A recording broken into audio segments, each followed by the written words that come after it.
Testing, testing. Oh, there we go. It looks like I'm good. Can y'all hear me? Give me some likes, some loves, or a comment if you can hear me.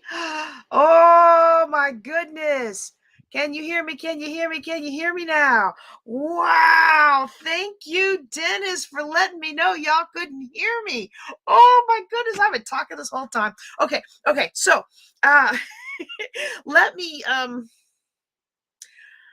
I was talking about the fact that we are on staycation, and this is important when it comes to what business should I start. Because first of all, you want whatever business you start to actually be aligned with your personality and create and open up pathways for you to do things like take spring break with your family. Okay, and so for me, one of the things that hold on, let me move this over a little bit. Move that over. Sorry, y'all. I should have done that before we got started. One of the things that's really important. One of the things, clearly this is not a money grab. We're just trying to be slick tricks and get all your money from you, right? Like this is like real people trying to help real people, right? Um, yeah, my dad used to have his thing called Slick Rick Productions. This is not a slick production. All right, this is real life. So we're humans here. But what I was talking about is so important to it. Let me start over. It is so important for us to build a business that is aligned with our personality and that actually creates space and freedom in our lives to do the things that we want to do. And so, what I'm going to talk to you about today is actually something that I've been teaching for years, even before I became a Maxwell coach or anything. Thought I had come up with it because I felt like I was so smart, y'all, right? But it actually did come from somewhere else. I'll talk to you about that later, give credit where credit's due. But I've been teaching it so long, it's still a valuable, wonderful concept. And what we're doing today is part one of a 5-part series designed to help people start their multiple streams of income. So you may already be in business today, and you might have happened by to see what we're talking about on Thursdays, and you might think to yourself, oh, I don't need that class. I'm already in business. Well, you want to be in this class because one of the slides that we're going to actually several of the slides we're going to talk about is going to explain why some of us are working so hard in our businesses and they are not bearing the fruit that they should be. Okay. Sometimes it's because of situation. Sometimes it's a spiritual battle. And sometimes it's because the business we're in is misaligned with the person that we are. And a lot of times we don't even realize it. So stay tuned and enjoy what we're going to talk about today. Now, as I pull my slides up, I am going to admit, let me do like that so you can see me for a second. I'm going to admit wholeheartedly that these slides, again, I have been teaching them for, boy, when did we first start building wealth together? Because this is our 10th year. So I think we started in 2014, but we formalized it in 2015. So this is our 10th year. This will be our 10th anniversary of our conference. I've been teaching these slides for 10 years. And so they were like the old style. And every year I've just kind of still used them. And so now I'm in the process of updating them. And I'm going to admit they are a little text heavy. And the next time you see this iteration of slides, they're going to have beautiful pictures and things like that. But just keep in mind that 10 years ago, what sold and what people resonated with and what's going on today is a little bit different. And it is spring break, and I forgot that I needed to update the slides for the new era, right? So just bear with me a little bit. But I promise you, I'm gonna give you some good content. All right, I want to give you some good content. All right, let me do it like this so that you all can see there. Let's go ahead and go now. So what this is my 5D process, and we are in the process of rebranding the process, but I like the process. Okay, and basically the 5D process is a cycle. You take time to discover what it is that you want to do. You design out your money making opportunity, you do it, you decide whether or not it's working and what needs to change, and then you divest of what's not working, and then you move on to the next thing. You take a break and you move on to the next thing. And so if you do all of this, you can accomplish all of this in about 7 to 8 weeks, which means you can get about 7 of these into a year of multiple streams of income. And while they may not be $1,000 tomorrow, like you could come up with an ebook tomorrow and you could get it out into Kindle tomorrow, and maybe you've got enough of a following that you could get $1,000 worth of pre-orders tomorrow. But most of us don't have that kind of sway. So it may take a little longer to get to the point where you're capping in $1,000 a month from whatever you set up, but over time it marches forward, and by the end of the month, end of the year, the things that you start now are going to be reaping in the 5 to 7, the 1,000, the 2,000, the 3,000, the 5,000. And then when you rinse and repeat, then you'll be able to continue building wealth so that you can create time and space in your life, time and space for your family, time and space for your own health, time and space for the things that give you joy. And that's really what this is all about. Now, you might hear me say that and you might say, well, gee, JJ, every 7 months, are you launching something new? Well, I might be launching something new, or I might be rebuilding.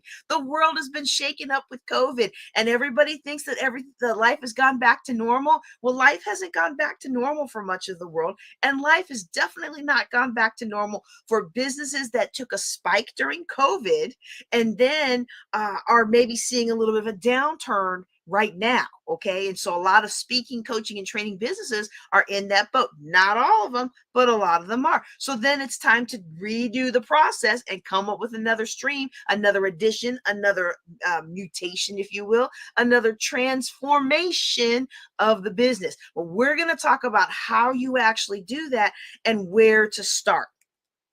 Okay. Slide. Ooh, look at that picture in picture. No, we want you to see the whole slide. There we go. All right. So that's the ideal timeline. And the more you do this for each new stream of income, the shorter it gets.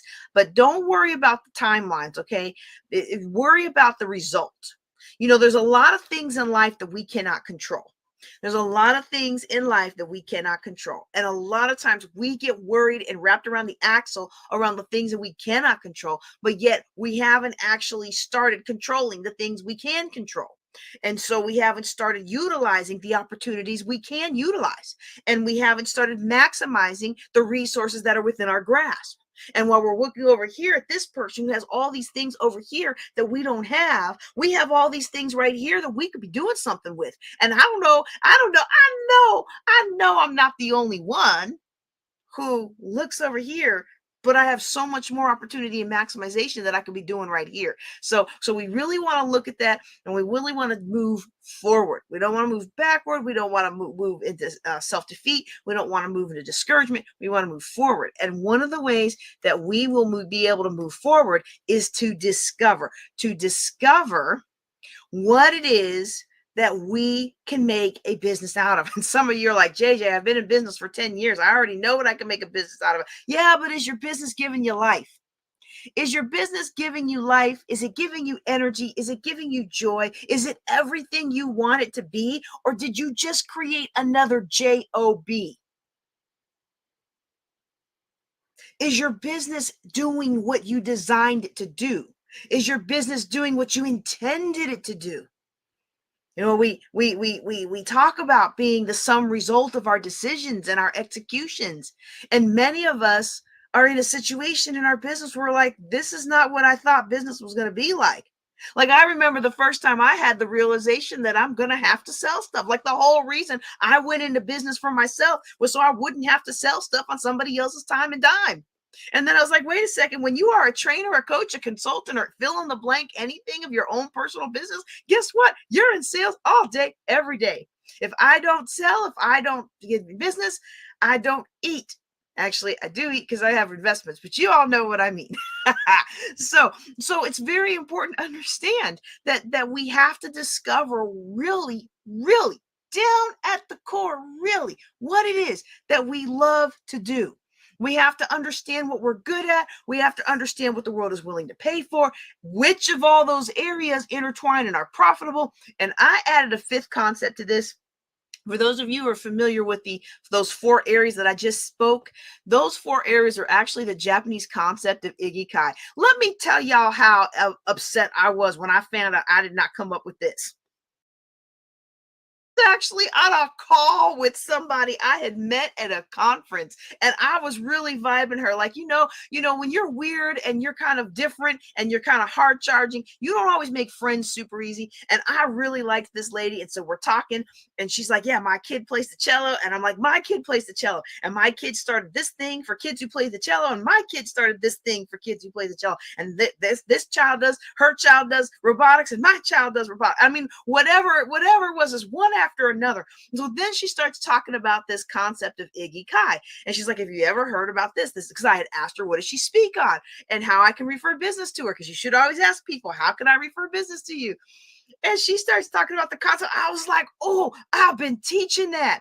And as soon as the words came out of my mouth, I was like, I just ruined this budding friendship, because everything we had was in lockstep, and it made and it sounded. I don't know how it made her feel, because I'm not going to ascribe feeling to somebody I've never gone back to ask. But I'll tell you one thing: she never responded any more of my emails or my phone calls or my texts. And so I suspect that she felt like I was just trying to mirror her, just trying to manipulate. But I didn't realize. I don't know, I probably heard it at you know how it is. You hear something at a conference somewhere. This is really the Japanese concept of Ikigai.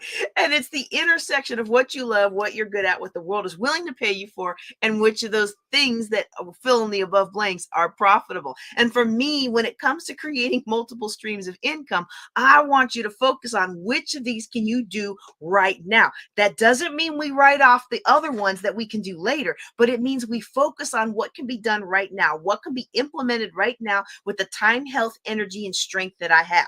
And everybody can do something. Everybody under the sound of my voice who understands what I'm saying, you can do something.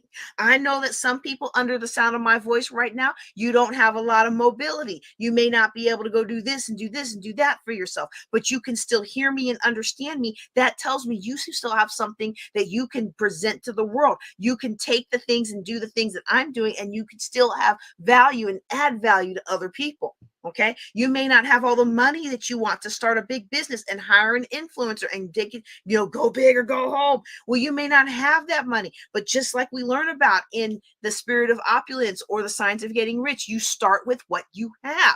You don't go into debt trying to prove you're this or that or the other. You start with what you have, and you give of the abundance that you have. And then when you bless others with the abundance that you have, other forms of abundance, such as relational, such as physical finances, start coming back to you in compensation. It's a universal law, right? So we want to discover these things, and I'm looking at how can I help you start multiple streams of income right now. I'm trying to put money in your pocket next week. Now, there are all kinds of different things you can do. My son finally got him a paying job, right? He's going to be working at Whataburger. Now, he had a paying summer job, but like a regular day-to-day, guess what? My car is out of gas, and I want to take my girl out kind of job. Like, oh, I didn't really, y'all. Okay, can I just interrupt my own self for a second? He said, Mom, would you please fill me up with one more tank of gas? I'm out of gas, because I bought me a new car, and we gave him my other one. And he said, I'm out empty. Can you please just give me one tank of gas? I promise I'll make it last until the end of the school year. And I was just like, oh, will you now? I wanted to get my tea and popcorn and be like, how's that going to work for you? We live in rural Texas. I don't think you could make it a week without filling up out here. Anyway, anybody can go out and get a job. But even when you get a job, like he spent all this time training, he ain't got paid yet. He's training and he's learning and he's doing this thing and doing that, and he'll get a paycheck eventually. Subbing, if you want to substitute teach, we need substitute teachers really bad. And I am one, and I admit I have not signed up for enough hours. And people keep asking me, hey, when are you coming? We need you. We need you. And I'm like, y'all aren't paying me enough to put up with all of that. They really aren't. But I care about our schools. So I do go in and sub from time to time. But you can go sub, but I'm not, if I go sub today, I don't get paid until the end of the month next month. So it's great to have these long-term goals. I'm a big fan of strategic thinking. We got to have long-term goals. Absolutely. However, when it comes to multiple streams of income, right now I want to think about what can you do today that's going to put money in your pocket next week? What could possibly put money in your pocket tomorrow, depending on the size of your network and the size and how much elbow grease you're willing to put into it. All right. So let's take another look here. We are looking at what's right now. All right. So now the first step of this is to discover what you love. You might say, oh, here we go. Here we go. But let me ask you something though. Do you really know what you love? Because many of us have buried our true joys and passions just trying to make a living. And some of us, we don't even know what we love anymore. Right? Like we don't know who we are. We don't know what we like. We don't know what we don't like. And that used to be me. I think I showed y'all the slide. Hold on, let me put the slide back up. That used to be me. I was numb, barely existing, but I wasn't living. I wasn't living at all. I'm going to ask you, are you a human being? Guess what? We call ourselves human beings, but guess what most of us are? Most of us aren't a human being. If I asked you if you were a human being, you might realize that you're really a human doing. And so many of us do so much, we don't even have any idea how to be. But our greatness and our giftings, our talents, it's all found in who we are, not what we do. So let me ask you, who are you really? Who are you at your core? Do you even know who you are? Or were you like me and you didn't know who you were? I remember some of y'all have heard this story before. I remember not long after the divorce, $800,000 in debt, single military mom trying to figure out what I'm going to do now after everything that I had worked. So not everything, but it felt like everything that I had worked so hard to not be. All of a sudden I was one single Black mom, and here I am broke and in debt. And after teaching people how to get out of debt, here I have 800. What on earth? And they had a free thing for military kids at the ice school rink. I mean, at the ice rink inside our mall. And I went and took my son and let him skate around the rink. And I'm sitting there just feeling dejected and just humiliated and just like my life is over and just numb inside. And I see this couple, they're on a date. They look like they're on a date. They don't look like they know each other well enough to be anything but a first or a second date, right? And the guy asks the gal, how much, what cookie do you want? And she was like, oh, I don't know. What do you recommend? And I thought to myself, I wouldn't know what I want either, because everything in my life up to that point had been about what does my ex-husband like? It had been about what do people expect of me?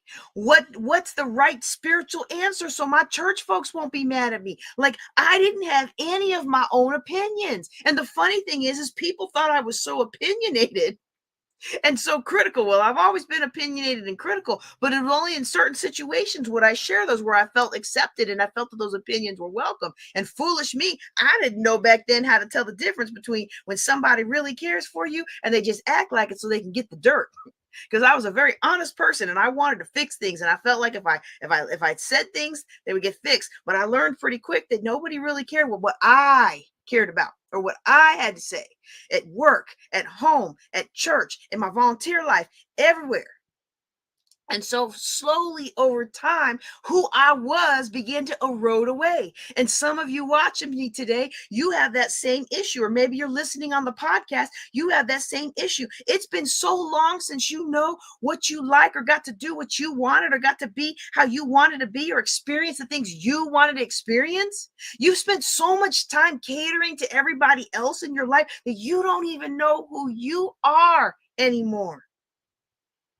And you went out and you knew you needed to make extra money, so you went out and started a little business, but your heart is not in it anymore and the money's not coming. There's a misalignment there, and we're going to get that fixed today. So the first thing we need to do is we need to discover what it is we really love. And if you're in that situation that I used to be in, there's a lot of different ways that you can kind of reconnect with yourself. I don't think we're going to do, all right, let me just get back in here. I don't think we're going to do the Reconnect with Myself retreat this year because my son, my miracle, my first miracle baby, I've got two of them, but my first miracle baby is graduating from high school around about the time when we would do the Reconnect with Myself retreat. And so I don't think we're going to do one this year. If we do, it'll probably be modified to accommodate graduation week. But one of the things that I love about the Reconnect with Myself retreat is that it allows busy professionals, especially women, to really get in touch with who they are at their core, who they would be if life hadn't gut punched us down, who we would be if life hadn't told us we have to show up like this or show up like that or say this or feel that. I mean, some of us don't even know how to feel. We look around for social cues to know how to feel. And it's time out for that. It is time for us to be who God called us to be.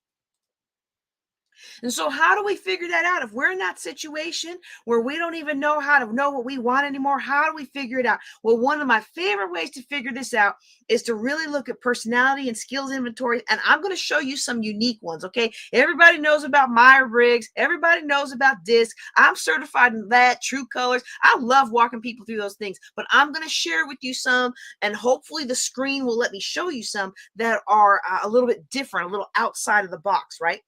Another way is to talk to friends, but I'm gonna be real with y'all on this one. This only works in a situation where you have people that have known you for a long time and actually care about you. A lot of us who, that didn't come out right. That didn't come out right, but I'm going to try to explain myself. And if you're offended, I'm really, really sorry, but I really, really love you. And that's why I'm saying this, okay? Because if you're like where I was, if you're like where I was and everything you do is about everybody else and where you want to eat is about where the people that you're with want to eat, and what you want to eat is about what all the ladies at the table are eating, and where you, what experience you want to do, like what concert you want to go to is about what will the most people around me approve of, like all of those things. If that's the life you're living, you haven't really attracted people in your life that are going to be able to answer this for you. What you've attracted people in your life are people who they themselves don't allow you to be yourself. Now that might not be their fault because you may never have showed yourself to them, right? Like it's nobody's fault but your own if you've never showed yourself to people. And I will say some of us had an upbringing where we were taught at a very early age that something is wrong with us, and that might even be our parents' fault. It may not be our teacher's fault. It may not be anybody's fault. It may just be how we interpreted it. But something happens to us, and we say, "Oh, I'm not good enough." And we learn very quickly in elementary school, in college, or high school, or wherever it is, that we have to put on a mask in order to be accepted. And I didn't really get that memo till I went off to college. And then I was like, oh, wow. And then the older you are, when that lesson comes, the harder it hits you. But the good news for me, and the good news for you, is we don't have to live by that anymore. But if all you've surrounded yourself with is people who are used to seeing the mask, then you don't have people in your life that know the real you. So if you can find some people who know the real you, great. But if you can't, then that's when this particular bullet on that slide does not apply to you of talking to friends. Okay. But what you can do is you can look at personality and skills inventories. You can reflect back over your young adulthood and the things that you used to dream about back before the world told you those dreams weren't any good. You could also look back to what is it that you used to do as a young adult, in your first little job. What did you used to like to do in your spare time? Now, I know most of us don't have any spare time anymore. And if we have spare time, a lot of times it's spent catering to our family or to our obligations. But think back what you used to do back when you weren't allowing anybody to tell you how you should be spending your time. A lot of this actually led to some very meaningful and deep conversations with my husband. But we were in a class at one of our local churches, and I made the comment about how one of my goals is to create a peaceful and happy household, and that I will do what it takes to make sure that my family is happy, even if my needs aren't getting met. And I love that about myself, and I hate that about myself, right? Like I love that about myself because I think my kids and my husband are very, very, very happy. Right. And I hate that about myself because if I'm not careful, I will slip into being unhappy myself. And so, you got to make sure everybody's taken care of, right? But you can really stop and think about, hey, what was it that I used to love to do? What did I love to do? What did I love to do before the world beat it out of me? What did I love to do before false action at work after false action at work beat it out of me. What did I love to do before every guy dumping me to go for somebody else who's more racy beat it out of me? Now they never beat that out of me. I was always going to keep my anointing. But just think about your life. What are some of the decisions that we have made that we have made catering to other people that eroded some of who we are and who we want to be? Okay. So that's one thing we can do. Now let me see if I can show you this. I'm going to try and click this, and hopefully it'll go. I'm clicking, and hopefully it will go. It went somewhere where I can't pull it. Okay, let's try this. Let me pull that window out and try putting it there. Okay, and then let me see if I can share that window. Oh, I realize you guys are watching me do this. Like watching somebody type when you can't see what they're typing is like the worst. It's like watching water boil on a cooking show. All right, stop screen. Let's go back and see if y'all can see this screen. Okay, share. Okay. All right. This should say how to fascinate. Welcome to the how to fascinate. Welcome to the fascinate community. So if you can see that, let me know that you can see that. Give me a comment or a like or a love or some hearts or something so I know that y'all can see that. I'm going to drop that link in the chat. It does have my referral code on it, but I haven't logged into that in like 4 or 5 years. So I don't think I get anything from it. I just don't want to change the link because I don't want you to not get this test for free. Okay. So take the test. It's free. It normally costs more than that, but you can take the test. It's welcome to the Fascinate community. And this is How to Fascinate by Sally Hogshead. I regret not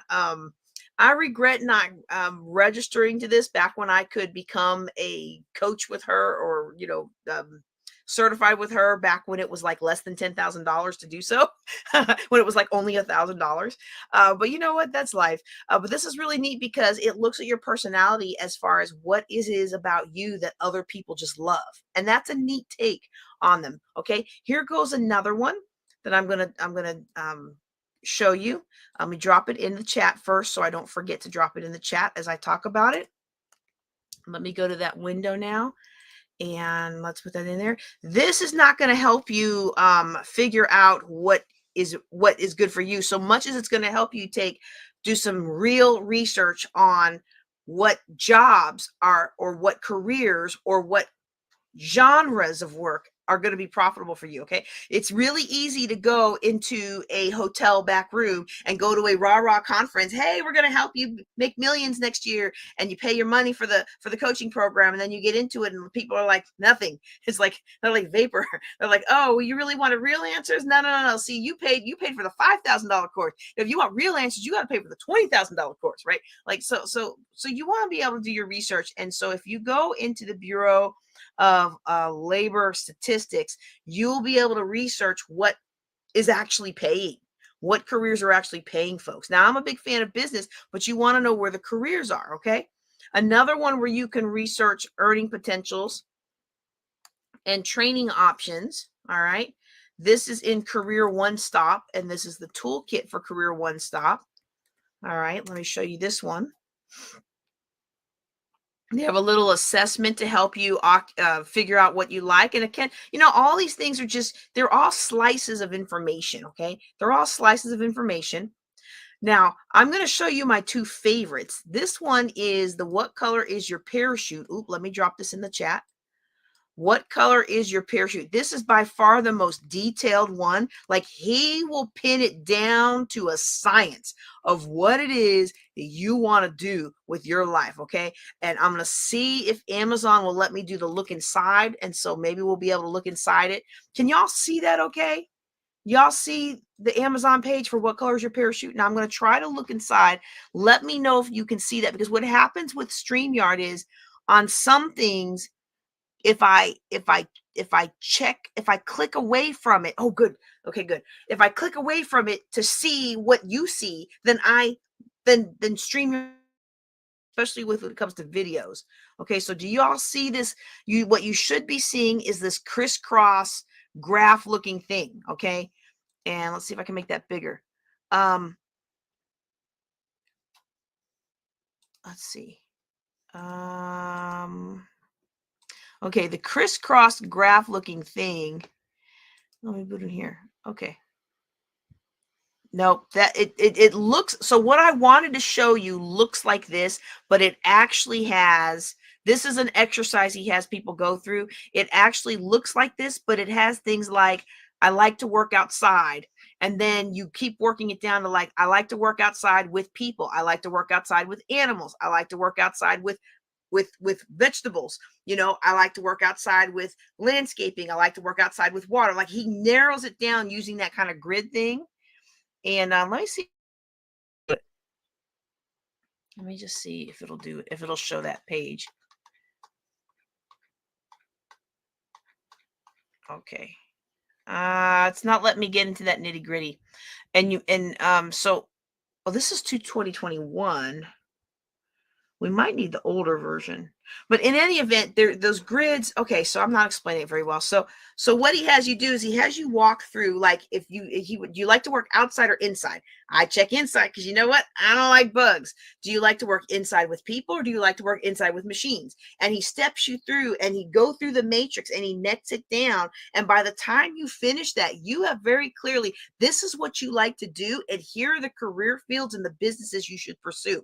Okay, so that's a really cool one. That's What Color Is My Parachute? All right, and that's the workbook to it. It's not the What Color Is My Parachute book. It's the What Color Is My Parachute workbook. Now, the What Color Is My Parachute book is great, but see me, you can tell me stuff. You can tell me stuff and I hear the ideas, and that's all well and good. But you know what? I like, at the end of the day, I like practical, step by step by step by step. I think that's why my wealth building stuff is so effective for people, because it's step by step. Here's how you get out of debt. Step by step. Here's how you build wealth. Step by step. Here's how you invest in real estate. Step by step. Here's how you invest in the stock market. Right? Like, step by step. You want to play around with crypto? Here's what you do. Right? So, you know, I'm a process kind of person, and I like his process. But I know that is a lot of a detailed process that may not be applicable or desirable for everyone. All right. So I'm going to give you one more that was actually super funny for me. I came across this one when I was getting ready to retire from the Air Force, but I had actually seen it 5 years prior, because there was this time when they made everybody when my agency in 2013, the government, Congress didn't sign the government budget, and my agency that I worked for at the time cut everybody's pay 20% and cut their work hours for all the civilians. Well, what they told the military was, we were probably going to have to work without pay. And then, unlike the last time something like this had happened, way back in the day when I was at the Air Force Academy, unlike then when they all got their money back, chances are we weren't getting any money back. So what they encouraged, this is really what they did. They encouraged all of us who were close to being retirement eligible to go take the retirement class at the Pentagon, or through the Army, which is the primary caregiver of the agency I was at. And take the class to retire, because chances are this wasn't going away, and they were going to have to cut the fat. And guess who's the fat? All the people who are eligible to be retired. You know, so I go to this class, I go to the TAP class, and it was years before I was getting ready to retire. And one of the things that they showed us was this ONET interest profiler. And it's basically an online question and answer thing. And I'm like, oh, let me drop it in the chat. I almost forgot. Let me drop that in the chat. The ONET, the reason ONET had me cracking up, y'all, is because ONET said that, let me pull up the other slides. ONET said that one of my top 6 things was model. And I was like, I was a scientist. I had been doing science for the Air Force for, at that time, I think it was like, so it was 2013, right? So it was 16 years, 17 years, right? So, I mean, model, I'm not going to model, right? It also said financial advisor. It had scientist on there, and it had religious education teacher. And I was cracking up because I was a scientist in the Air Force. I was starting no, I hadn't started this business yet. Nope, I sure hadn't. Never mind, scratch that. But I had been thinking about it. I had been helping people nonprofit. I had been helping people nonprofit since 1998. help them get out of their money. I helped them get out of debt and build wealth. I wasn't charging anybody for it. And I was also a religious education teacher. And then it said model and said a couple other things. And I don't remember what the other things were, but by the time I retired, I'd done all the things. And I was like, wow, isn't that crazy? Isn't that crazy? So one of the things I like about ONET is that it tells you, here's the things that people with your personality style succeed in. And here's ones that require little preparation, like model required little preparation. Financial advisor required a lot of preparation. Scientist required a lot of preparation. Religious education teacher required moderate preparation. So it lets you know, what can I do right now and what can I plan for the future. Now, the other thing that's really important with all this is we've really got to understand what we're good at. Okay. Because being passionate about something doesn't make us well suited for it, and we all have that cousin or that friend of a friend who's going to be a recording artist one day, and each decade passes by and they're going to make it big and they're going to make it big. They just need their shot. Right. And I've had that myself. There have been times when I have wanted to do something just so bad. And one of those examples, I had to have it on the slide here. One of those examples was youth department. Like, I just knew I was going to be the most amazing youth director ever. Yes, I was. Because, when I was younger, I remember the people who, they had mercy on us, and Lord used them to give us grace, and they would let us hang out at the youth center, even though the youth center cost money and our parents didn't have money to give us a membership, but they would let us come in and work, helping to do a little bit of cleaning up, but mostly testing the video games and testing the pool tables and testing the swimming pool, like real hard work, right? But I'm so thankful for that. I always wanted to be able to pour into youth. Well, I discovered after being youth director at a couple churches in a row, and I don't know, I guess that's just the starting place when you accept your call into the ministry. I guess youth director is like the starting role, right? I was youth director for a little bit in Ohio. I was youth director in Florida, and that was some learning lessons, y'all. But it was in Oklahoma where I realized, you know what? You are not good at this. You know what they say, right? Now, I wasn't good at it yet. I would be better today, but thank the Lord, I have my son to be a youth director for us until he finds or starts his own church.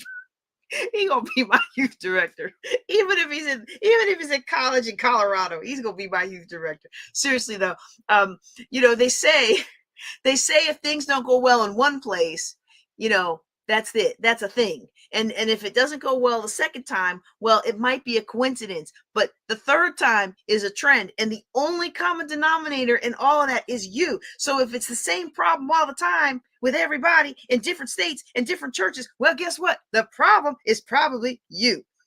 And the problem was me. And I was too I think in my defense, I grew up in a household where, like, I was being pressured to do things that were unholy to be normal. And I was in a household where it was abnormal to be a straight-laced person, which I associated the drinking and sexing and all that stuff. I associated all that with poverty, and I wanted to be wealthy. And so I didn't want to grow up in poverty, and I didn't want to have kids who grew up in poverty and had to have secondhand clothes and have the other kids tease them and could never afford to go on the field trips. So I didn't want that life for me and my family. And so I went overboard. I'll admit it now. I don't think anybody in my family watches my videos, but if they do, I'm going to admit I was probably a butt, because I associated everything that my family did with poverty. And I just was like, 180. I'm not doing that. I'm not drinking. I'm not doing this. I'm not doing that. I'm not having kids out of wedlock. I'm not blah, blah, blah, blah, blah, blah, blah, blah, blah. I wasn't saved. I was righteous, but I wasn't saved. And because I was righteous and not saved, I didn't have the Holy Ghost to help give my words grace. Even after I got the Holy Ghost, I don't think my words had a lot of grace for a long time, because I think it took him some time to really work with me. He's so patient and gracious, y'all. He's so patient and gracious. If you go to a church where the reigning deity is not gracious and merciful, you should try my God. because I'm proof that he is gracious and merciful. But anyway, so as that, when I came to the Lord, and for once in my life, people weren't pressuring me to smoke, and people weren't pressuring me to drink, and people weren't pressuring me to sleep around, and people weren't pressuring me to be all these things that I wasn't in my core. And my just I was just an I just wanted to go to work or go to school and come home and paint and draw and write and just be and volunteer and just be a nice person. But that wasn't the world that we live in. And if people have, anyway, I'm getting off on a rabbit trail. There's nothing to do with what I'm talking about. But if you want to talk about this later on, I would love to talk about it. Clearly, I'm passionate about it. But I took all of that angst and all the relief at coming into a church where people were like, yeah, we don't do any of that stuff. I was like, yeah. And I tried to push all of that on these youth. And what I didn't realize is the youth didn't grow up like I grew up. And it wasn't until one of our pastor's son was like, you keep acting, you keep acting like you keep acting like we don't hear this 4 times a week, because we had 4 services a week back then. You act like we don't hear this 4 times a week and in choir rehearsal.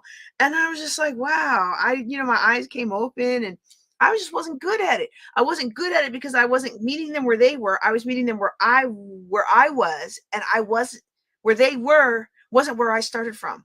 So anyway, long story short, I really utterly failed at being youth director. I didn't fail as bad with the youth as I thought I did. Like, as some of them grew up, many of them have come back to me and let me know what a blessing I was as their educator, as their Christian education teacher, or as their youth director.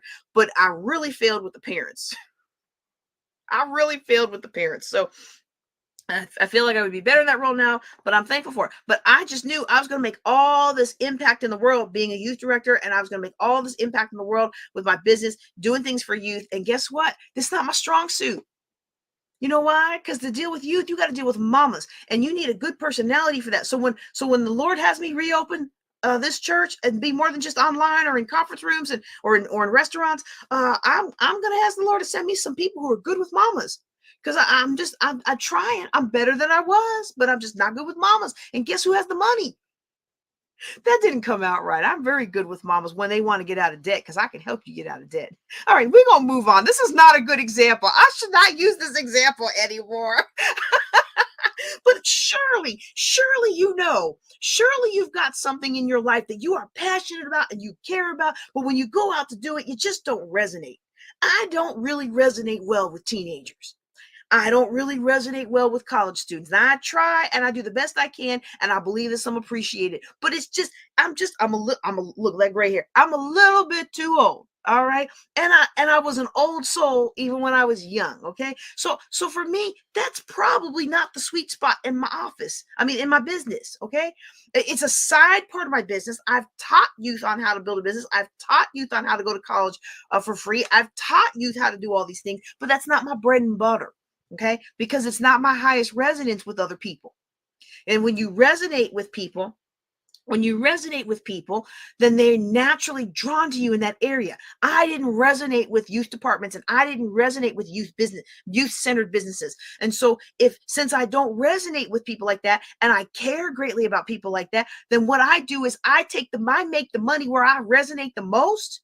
I make the money where I resonate, and then I take the money and give some of it to people who are serving youth and who are doing an amazing job at it. And I'm happy about that, because I get to flow in my lane. They get to flow in their lane. Win-win. Y'all know I love the win-win-win. All right. So we have to discover what we're good at. And we have to understand that not everything that we love is going to be profitable.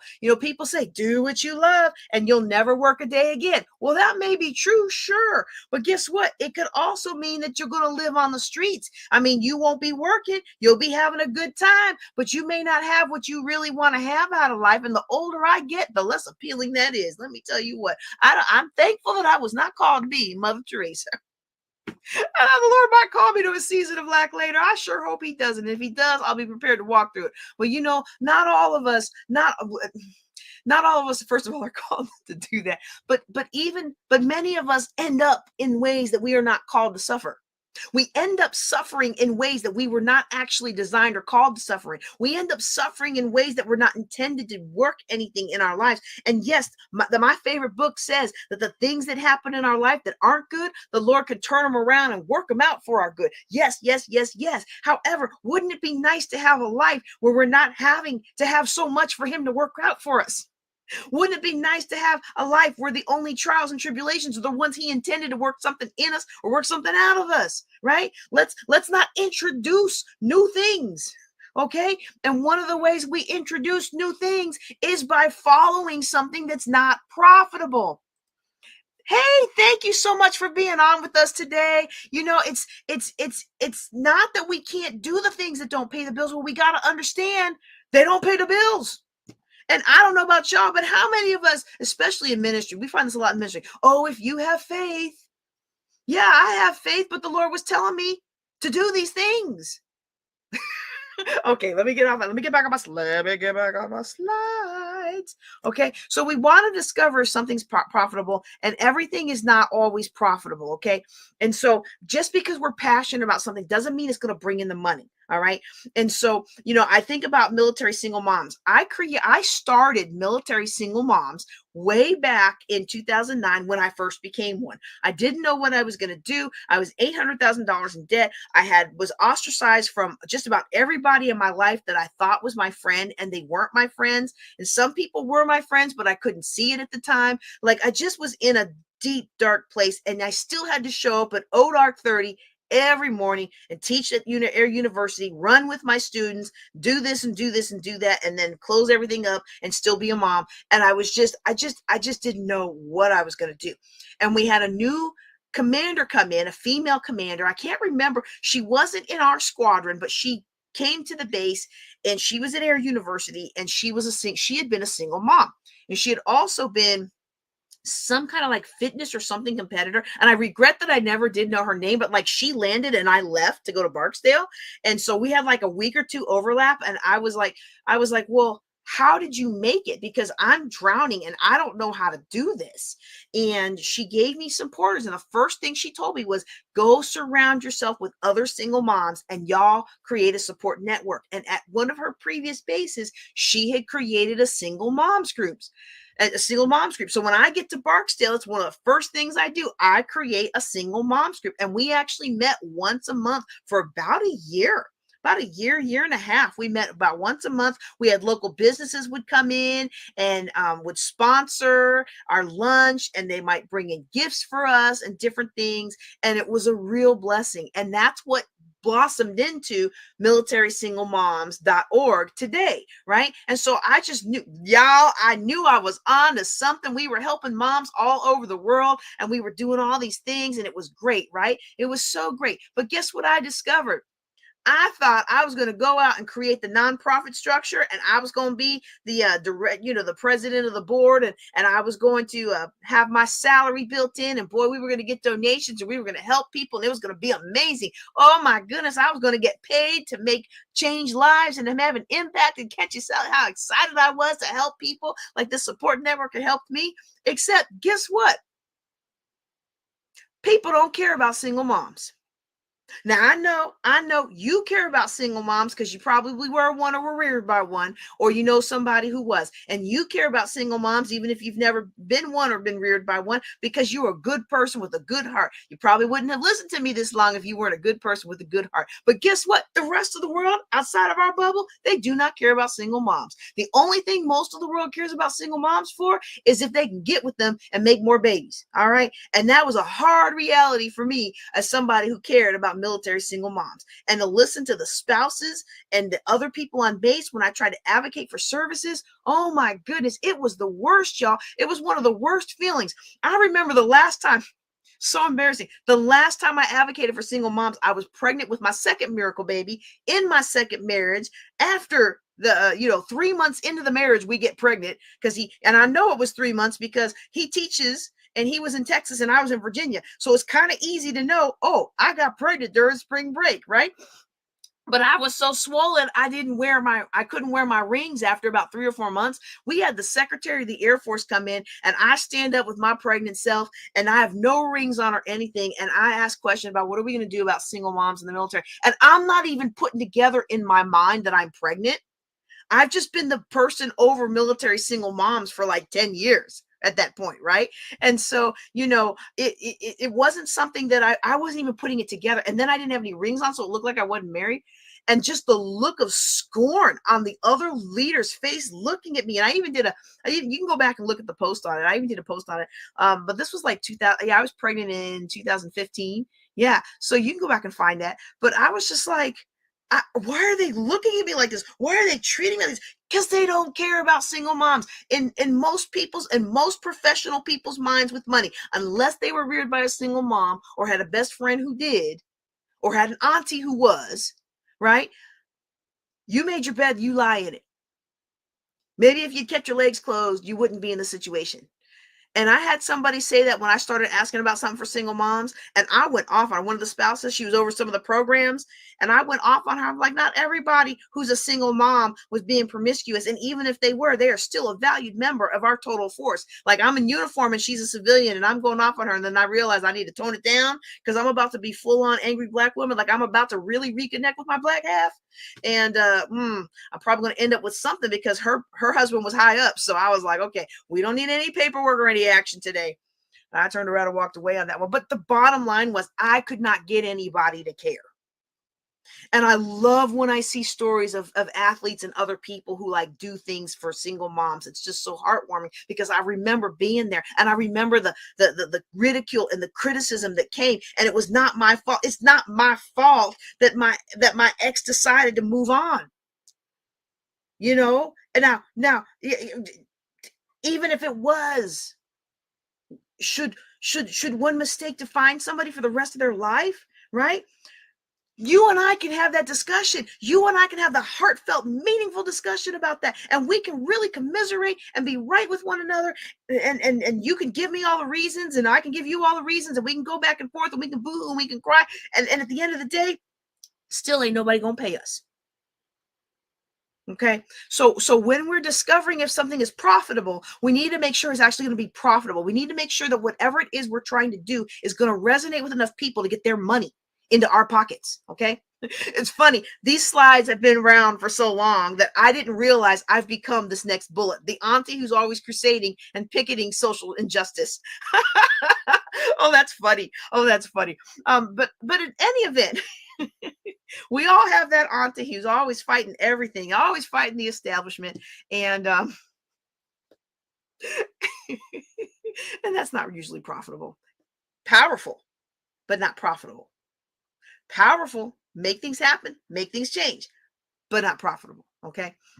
Now, look, I know we're getting on about almost an hour of our teaching here. We are mostly through the slides, but if you've got to go, I want you to go right now to the link on my screen, calendly.com/JJConway/5D1, and register for the workshop that I'm going to be doing to expand on these topics on the 23rd of March. That's a Saturday morning. If you register and can't attend, that's okay. You'll get a copy of the slides. You get a copy of the Zoom. I'm sorry. But if you can register and attend, we're going to be workshopping this for you so that we can really come through not just the step I'm talking about today, but additional steps in the process, because this is the longest one. The rest of them go really quick once we get this one right. Okay. And so we need to make sure that what we're doing is profitable. We also need to make sure that what we're doing is something that the world needs. Okay. And there's a lot of us that have a lot to give. People get impressed when I say, oh, I've written 13 books. And I say that because I don't want people to think that I've been in 13 anthologies. I've probably been in 20 anthologies because I enjoy being in anthologies. Like, I enjoy the process of getting to know other authors as we all build the launch together. And I enjoy access and training that I may not have had otherwise. I enjoy those things, but I like to tell people, and then most of them are just like, oh, that's great. And then they move on. But every once in a while, I get somebody who's like, oh, really? What are they about? Where can I find them? And then I'm like, well, the first 7 probably weren't any good, and the others really need to be updated.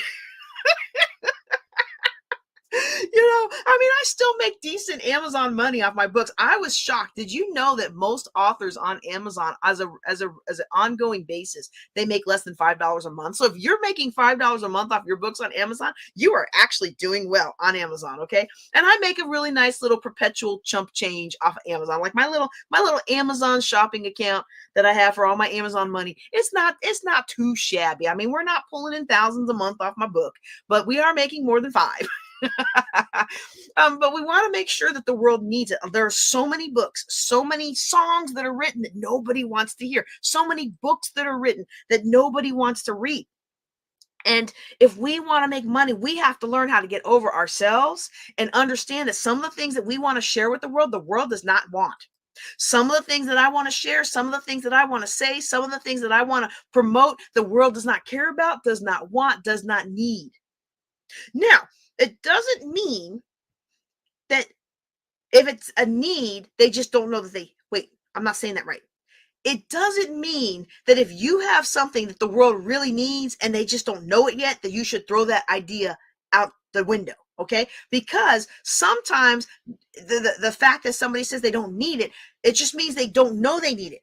But the problem is, for what we're doing today, is I'm not trying to have you create something that's going to be profitable 5 years from now. I want you to create something that's super profitable 5 years from now. That's a separate process. That's what we're working on while we're doing this. We're doing this to meet the short-term need. We're being strategic about the long-term need. Okay. So for example, there are things that people didn't know they needed. And I wish I had one on me, but I no longer have babies. And I'm telling my son, don't give me any grandbabies until you graduate from college. So hopefully there will not be any need for this in my household again. But how many of you have ever heard of a nose Frida? The nose Frida is the most disgusting sounding thing. It is a tube with a filter. I put the tube in my kid's nose. I put the other end of the tube in my mouth, and I suck out the boogers out of their nose. And you say to yourself, that is the most disgusting thing I have ever heard. And when I first heard about a nose Frida, it was the most disgusting thing I've ever heard. But you know what ended up happening? Somebody gave me one as a baby shower gift when with my first miracle baby, one who's about to graduate from high school, y'all. Someone gave me a nose Frida as a baby shower gift. And when that little bulby thing couldn't clear his nose so he could breathe and I could get some sleep, I was like, you know what? I got nothing to lose. I popped that little filter on there. I put that thing in his nose. I schlupped it out. And thank goodness nothing got through the filter. And his nose was clear. And I got some sleep. And I was like, this is the most amazing thing ever. And I don't know who came up, I don't know how somebody came up with it and how they convinced other people to buy it. Because it was like the it thing that year. It was one of the it things. It was them and the Aiden and whatever it is, the big gauzy, super large gauzy cotton snuggle wraps that the big squares that you wrap your baby in. And those were like the it things that year. And so somebody got me those, and I was like, wow, this is a lot of money for something I'm never going to use. But I tell you what, once I used it, I realized I've been needing that all my life. And so I don't buy them as shower gifts now because I don't want somebody to waste my money. Like if they're not convinced. If you have an idea like the nose Frida, I don't want you to give up on the idea. I just want you to understand that it takes a lot of time, money, and effort to convince the world enough people that they need one. And to convince enough people to use one and convince enough people to buy one as gifts. And so you could do that. You can pursue that. And if you have that kind of life-changing idea, I want you to do that. I want you to pursue that. But understand that it's not going to put money in your pocket tomorrow. You have a steep curve. You have a steep curve of having to teach people how to use it. Maybe that's not the right one. Maybe it's like this. Like, I'm not sucking out my kids' boogers. Okay? So nope. Oh my goodness, the bulb's not working. I am exhausted. Okay, I'll give it a try. Okay? So it's not that you can't do something that doesn't resonate right now or that doesn't feel like a need right now. Just understand that the harder it is for you to show people that they need it, the more time and money you're going to need to make that business idea a big business idea. And one thing you want to do is test the market. Okay, that's one of the things I'm going to teach in the follow-on class. We are literally going to test the market for you on through my social media. We're going to test the market with your business idea. It's going to be so much fun, y'all. Now, you notice on this first bullet I skipped over it, but I want to talk about it. One of the ways that I test out things is I build courses. And then when I'm teaching the content for the course, I sell people into the course. And in my Teachable portal, I've got 96 courses. Now, some of you know I'm moving away from Teachable, but that Teachable portal will always be there. You'll always be able to access your courses. But I got 96 courses. So as I was trying to move those courses into a new portal, I realized I have 96 courses, which means I had 96 ideas that were good enough that I not only thought about them and charted them out, but actually created a course around them and something to sell you into a course around it. And only half of them had people enrolled, which tells you that half of those classes nobody wanted. They either didn't want the class, or they didn't want it the way I sold it, or they didn't have a need at that time in their life, or the price wasn't appropriate at that time in their life. Whatever reason, half of those 96, like exactly half of those 96 classes, so 48 classes were unfilled. Am I mad about that? No, because I tested the market. Now, this class, the 5D class, I've been teaching this class for 10 years. So I know that people like this class. When they get in this class, I know that it bears results in their life, right? But sometimes I have a new idea. I have a bright idea, and I'm like, oh, that sounds really good. Oh, I wish I would have had that. And then we test the market. And I want you to test the market so you can make sure that what the world needs is aligned with what you think it needs and what it's willing to pay you for. Okay, when you do all of these things, hold on a second. Somehow I don't have payment. Okay, well, okay, maybe it's on the next one. Okay, when you do all of these things, you hit a point called resonance. It's where you resonate. So in physics, resonance is this point where the vibrational frequency of something is so well aligned. You just put a tiny bit of energy into it, and it has a huge response. Okay, so like if you've never seen the Tacoma Narrows Bridge thing, the wind was blowing at the resonant frequency of that bridge structure, and it began to resonate with the wind, the frequency of the wind, and it began to oscillate, and eventually it broke, and it was a really tragic event. It's very clear when we see that something happened there where the energy fed into the bridge. Now they try to design them so it doesn't happen anymore, but there's always a resonance frequency with everything. Everything on earth has a resonance frequency. It may be a complicated, weird frequency, and is rarely going to ever happen in nature, or rarely ever going to happen man created, but everything has a resonance frequency, and people have resonance. People have resonance where I vibe with you. We call it a vibe. You know, I like their vibe, their vibration. That's the energy. It's their energy. It's their energy. Everything is really connected with energy. Everything is energy. Even this cup is energy. All right. So I'm not going to get all metaphysical on you, but when we resonate with each other, when we connect with each other, that's when you find yourself being able to having people respond strongly to what it is you're saying and doing. And when you want to create cash flow, you want to resonate in the field in which you want to serve people, because that's where they're going to want to pay you. Now, they may not like you personally. Sometimes they don't, but that's usually a foundational thing of people giving you their money. They have to like, know, and trust you. Right? And to like, know, and trust you. And a lot of that goes into resonance, into them resonating with you. Well, they're not going to resonate with you if you're doing something that's not profitable. They're not going to resonate with your business if you're doing something you're not good at. They're not going to resonate with you in your business if you're doing something you don't love. And you know how that is, because you've been in a million different places where somebody is trying to sell you something that they don't even care about themselves. You're walking through Sam's Club and the guy's like, do you want to buy a cell phone plan? No, I don't want to buy a cell phone plan. Or you're going, what's another one that I get hit with a lot? The guys in the grocery store trying to do gutters. Like, I did not come over here to do gutters. If I wanted gutters, I'd go to the Home Depot or the Lowe's or Ace or someplace that sells gutters. Anyway, when you have things like that in your life that you oops, I did not mean to remove that. Add to stage. Okay, there you go.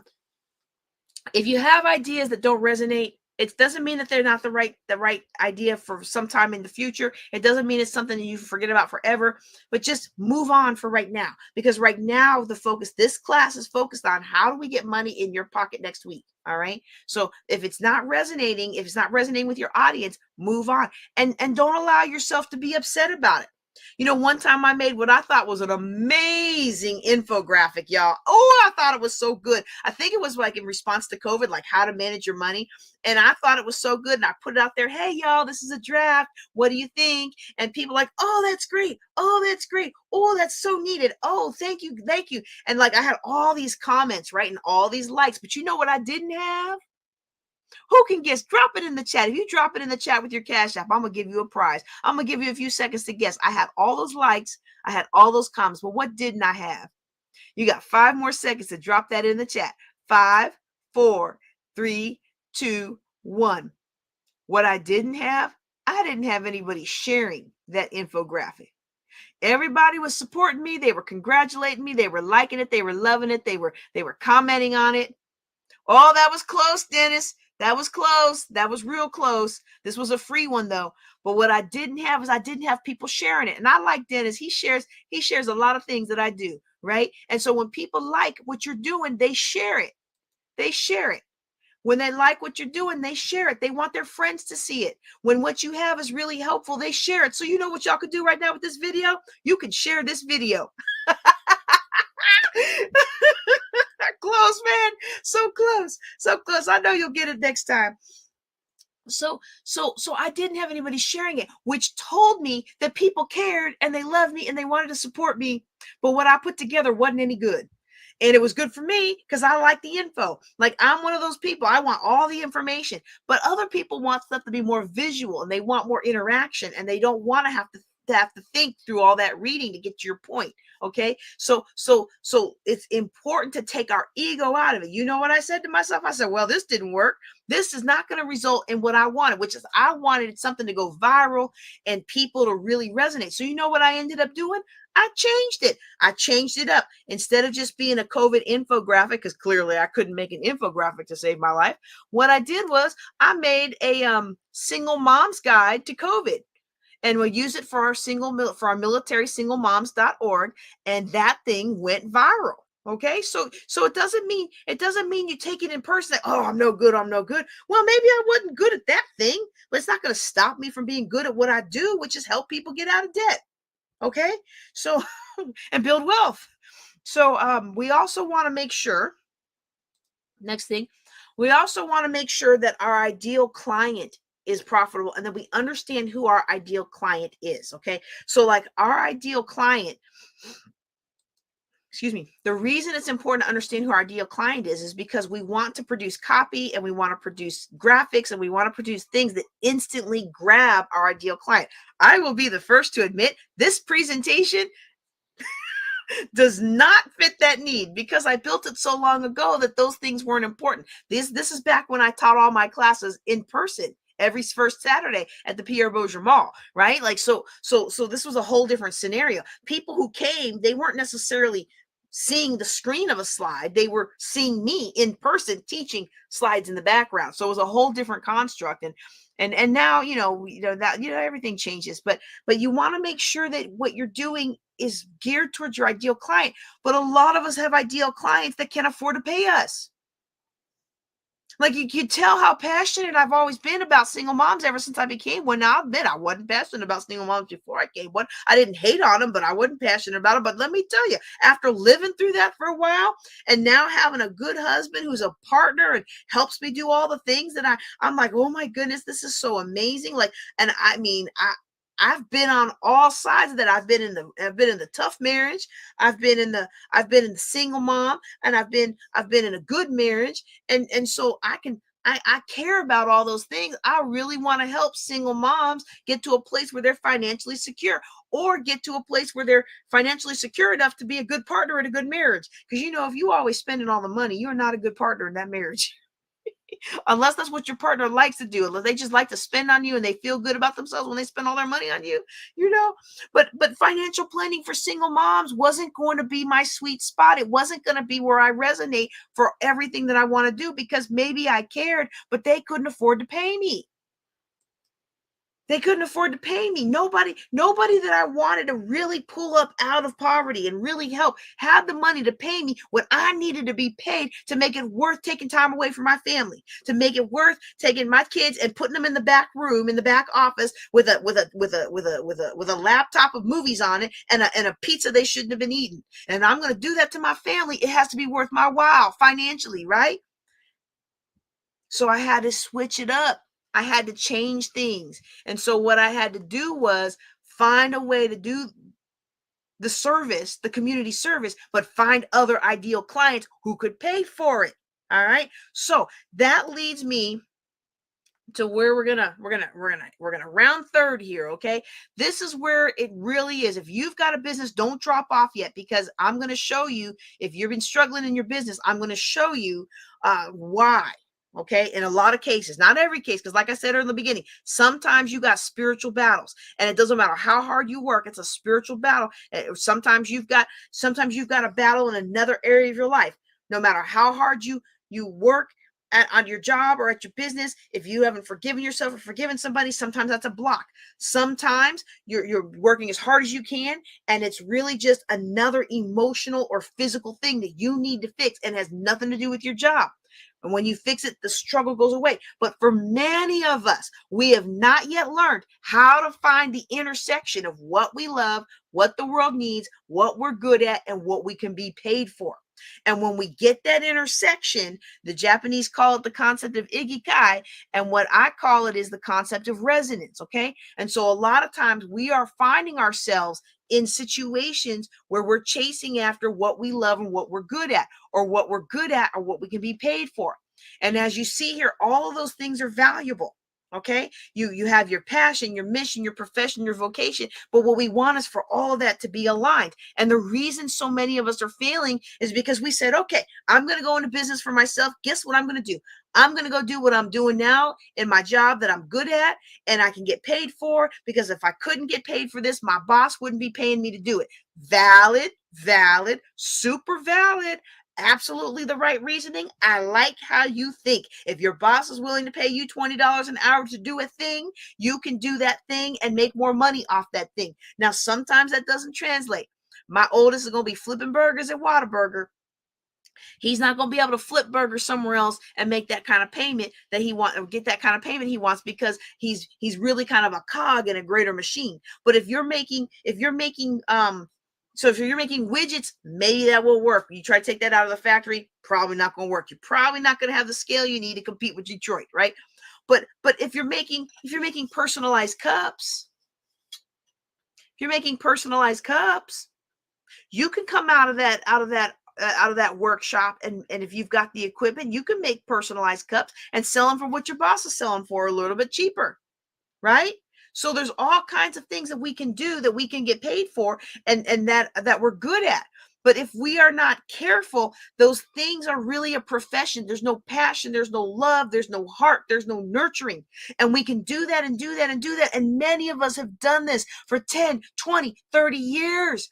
We've been doing something that we're good at, and we've gotten good at it, and we've getting paid well for it, but there's no heart in it. And slowly inside, we're deteriorating. We've got to introduce more of us into it.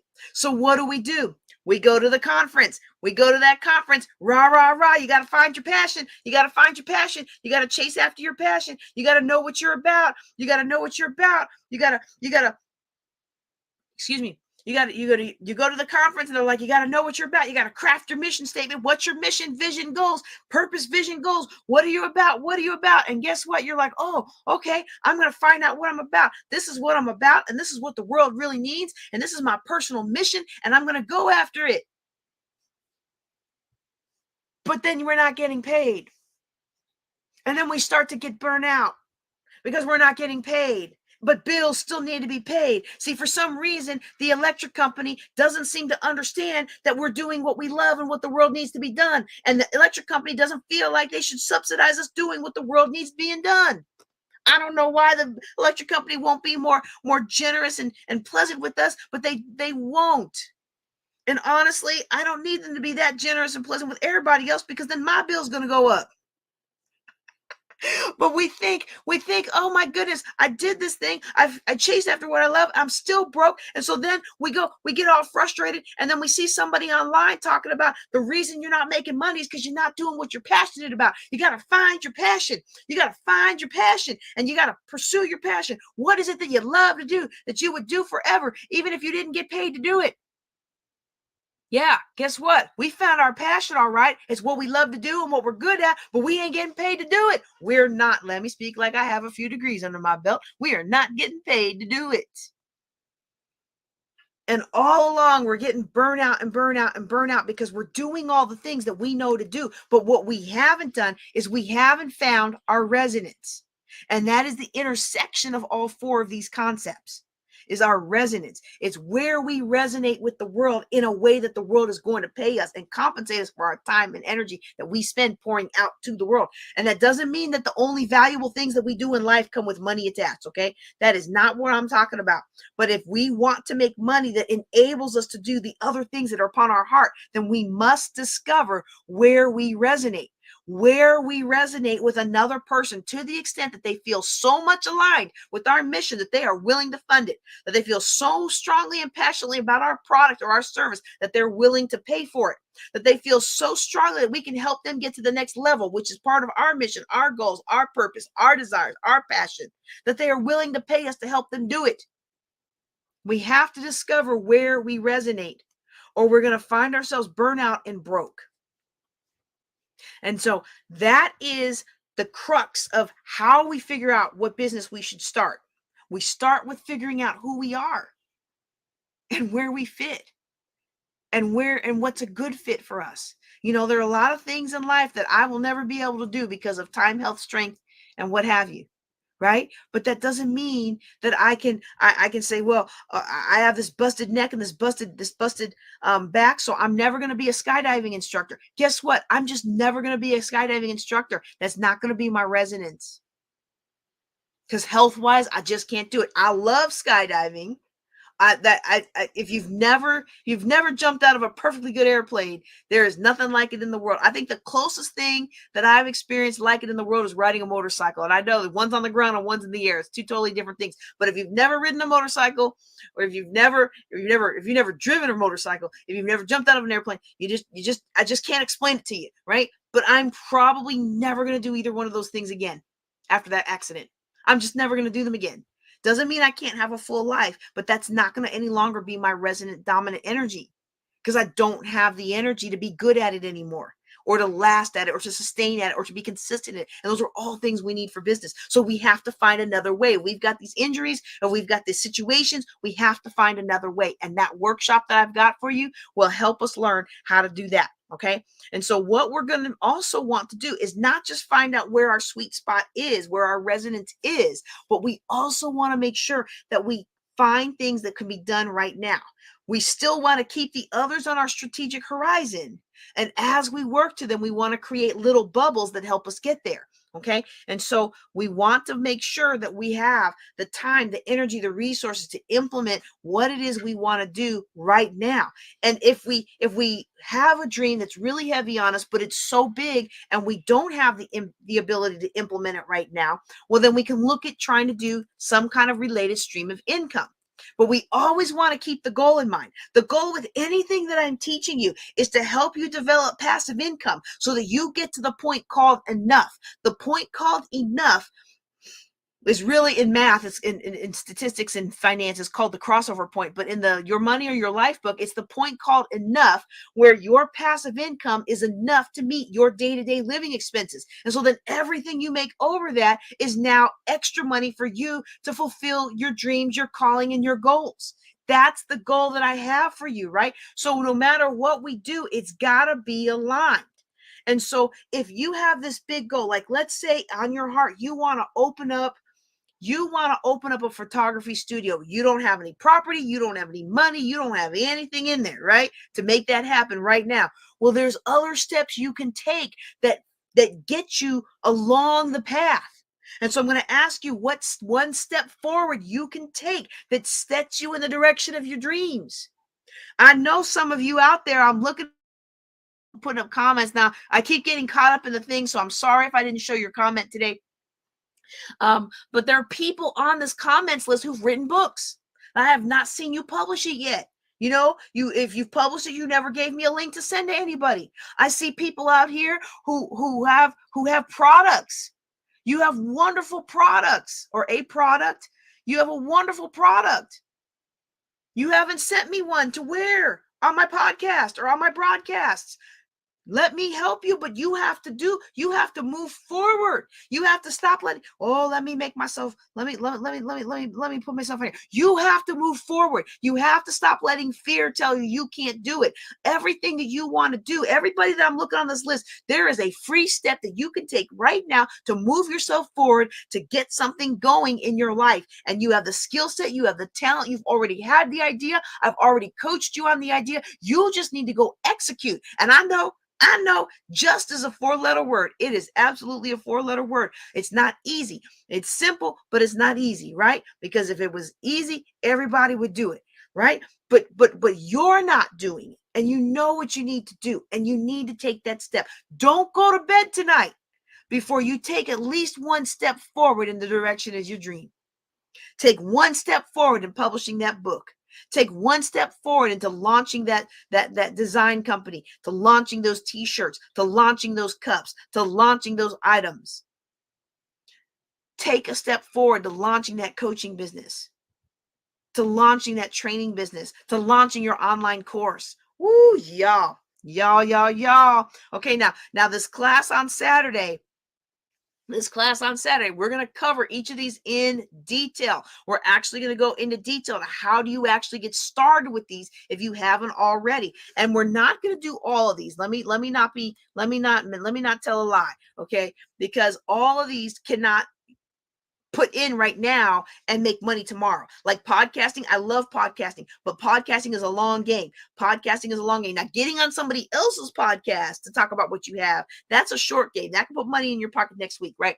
But your own podcast takes time to do, and it takes consistency. So I'm not going to talk about blogging and podcasting. I'm not going to talk about transaction engineering. I'm not going to talk about hosting live events. But all these other things, you can do that. You can put this stuff together in one day and get it out into the marketplace. Test it out in the marketplace, get pre-orders in the marketplace, or get something happening in the marketplace, depending on your level of skill and your level of commitment. You can do these things today, and I can help you with that. That's why I want to encourage you to come to our Saturday, the 23rd of March, our Saturday workshop. Now, you may not, like I was saying, there's some of us have a dream that's so big and it's not really something that can put money in our pocket next week, but you can start where you're at and work towards it. Like, for example, if you love photography, but you don't have all the equipment, we talked about opening up a photography studio, right? You don't have all the equipment. You can't even afford to work with somebody right now, and you certainly can't afford to work with them for free, right? Maybe what you can do is you can start having conferences, and you can start hosting conferences or online, or you can start interviewing people about photography techniques. You can start establishing yourself. You can start establishing yourself as the expert in your local area for photography. You can start shadowing another photographer. I know somebody who was doing that. And it's funny because I wrote these slides a long time ago, but I know somebody who's been doing that. There's nothing new under the sun. Good business advice is still good business advice. They started shadowing people, and they started showing up at events, and they started taking pictures, and they've gotten better over the years. And now those pictures are coveted. Coveted is probably the wrong word, but those people, people want them. They want them. They pay his way to events so he can come and do all the thing, and eventually that will grow. Same for you. Maybe you have a heart for youth, but you don't have the money or the resources, or or the social work doesn't pay enough to feed your family. Let's see. I already talked about photography. Let me do the next one. Okay. Yeah, you have a heart for youth, but social work doesn't pay enough, right? So you can do things that help you pour in to local youth. You can blog about it, vlog about it, podcast about it. Now, those things aren't be right away, but you can host fundraising events for somebody else's organization. Oh, there's so many nonprofit organizations out there that would love more fundraisers. And guess what? That doesn't mean that, there's nothing wrong with you being compensated for your time in executing the fundraiser. Just make sure it's profitable enough to pay you some reasonable amount for your time and give them a reasonable donation. There's nothing wrong with that. It's called administrative fees. You know, there's a lot of things that you can do that bring you joy, but then you can also do them with the intent to grow financially. So maybe you're in a situation where you want to start your own nonprofit, and you're working as a social worker. Volunteer with somebody or intern with somebody that shows you how to do what you can do, so you can do your own thing. You don't have to pay for that education if you don't have the money, but you have to pay for it in something. And for a lot of us, what we're going to have to pay in order to fund our dreams is going to be sweat equity. And it's going to have to be us believing in ourselves enough to take the next step. And that's really what's stopping you right now. What's stopping you right now is feeling like you're not good enough. What's stopping you right now is the fear of failure or the fear of success. And it's time to get over that and to move forward. And I'm going to help you do it. We're going to start with that Saturday morning seminar on the 23rd, not this Saturday, the next Saturday. And then we're going to roll into the details on that. And when we finish this business series should take about a month. When we finish this business series, y'all, oops. Let's see if I can do this without knocking everything down. We're going to roll right into our self-image rising class that we do every year.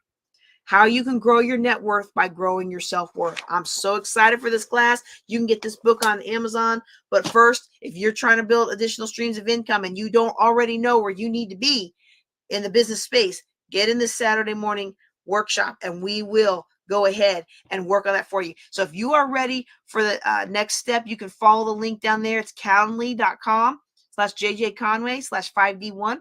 We're going to dig into what we've talked about today, which is how to figure out what you love, how to figure out what you're good at, how to figure out what the world needs that's aligned with those things, how to figure out what you can be paid for that's aligned with those things, and what along that pathway can you get paid for starting right now. Those are the things that we're going to cover.